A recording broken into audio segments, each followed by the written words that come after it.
Malcolm, what happened in the last 3 or 4 minutes, and can you take us through that play that you threw the ball, try to, to Maxey? It seemed like it'd be a key play. Yeah, the last 3 or 4 minutes we couldn't get stops. We were scoring, we were staying ahead by maybe 2 or 3 points, but weren't able to get stops. And for a team like that doesn't have Embiid, they want to keep the game close. They're not even looking to really get ahead or beat us by 20. They're trying to keep it close so a guy like James Harden can close it out, which he did. And then on the pass, a mistake, turnover, happens. What is it about the zone defense that kind of throws you guys off? I think it just slows us down. We talked about it. We knew they were going to go into it a bit just because we're a team that can score with so many different guys.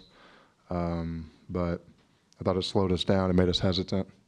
And we weren't able to get the shots we wanted, for the majority of the time they played zone.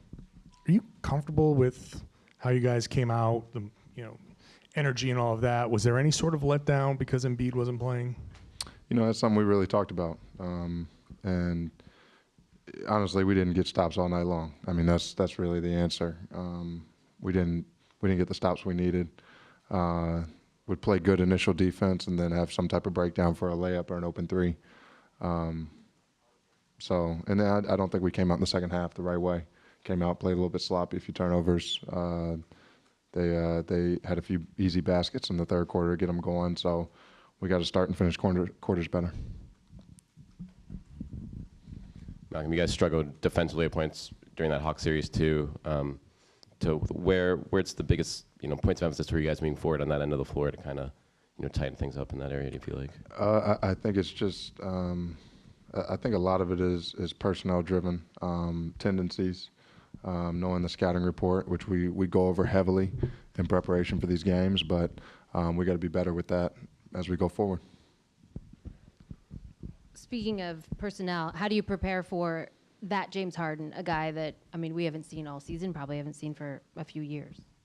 You'd be physical with him. I thought we had times where we played good defense on him. He's still a great player. He's going to make tough shots, but he can't, have the game he had. Melton have the game he had. Tobias Harris and Maxey. You got to cut off the water somewhere. And if James Harden is going to have his 45, then that'll be that. But the role guys can't have really good games as well. I know you talked about the turnover to Maxey, but did you guys think that the shot clock or anything went off? Everybody just kind of stopped on the court. I think guys thought that because the shot clock went off, they would stop the play. So. Oh, yeah. That was my question. But back to what you were saying about the defense, do you get the sense that because you're so oriented with switching and that, did you ever get the sense that Philadelphia sort of just was second-guessing in terms of like they knew what was coming? Or do you feel like it was just sort of, like you say, a personnel thing where guys just weren't where they're supposed to be as opposed to just following the system? Well, look, I think it's definitely what I said, personnel, but I also think they got James Harden. James Harden's a guy that's seen every coverage in the NBA.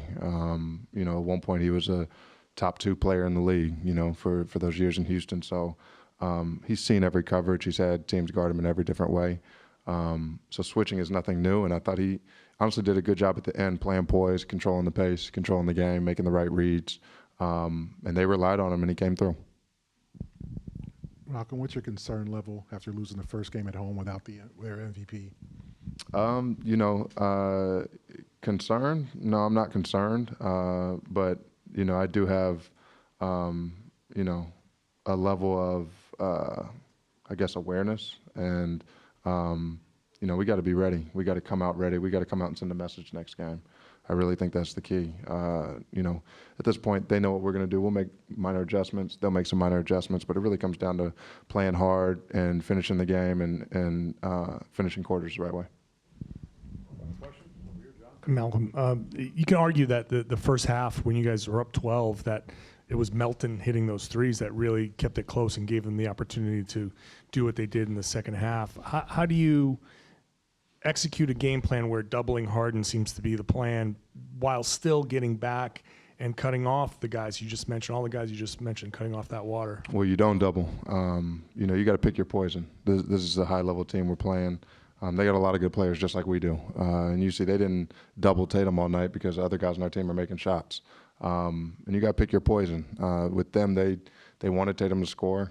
They let him play one-on-one most of the night. For us, I thought we doubled Harden a little bit too much, and it cost us. It puts us in long closeouts. It puts us in scramble mode. And they got a lot of shooters on the floor. They surround him with shooters because he's a great passer. Up on the doubling, was that a coaching thing, or was that like reads that you guys are making on the floor? It's all the above. Some of them are reads, some of them Joe's calling. I think everybody. I think we're all at fault because that's something the players do as well. It's no fingers at all. Malcolm, over here. You guys had like a pretty clear understanding of what to expect from them tonight, the way they were going to change the way they play. How difficult is it, I guess, at this stage of the playoffs where it's like you still know what to expect and you still can't beat it just because of the quality and the intensity? Well, yeah, I think in a lot of ways when Embiid doesn't play, everybody else is empowered. Everybody else has the green light. And guys are going to step up, and I thought that's what happened tonight. And I think we expected that, guys to step up, but we still struggle with it. We just got to be prepared. Whether or not Embiid comes back, we're going to understand that these guys are going to make shots. These guys are going to play with the green light. I think Doc has empowered all those guys, all the role players to step up, to shoot the ball when they're open, to be aggressive, and make plays. So we gotta understand that. Presented by your New England Ford dealers. Built for America. Built Ford proud.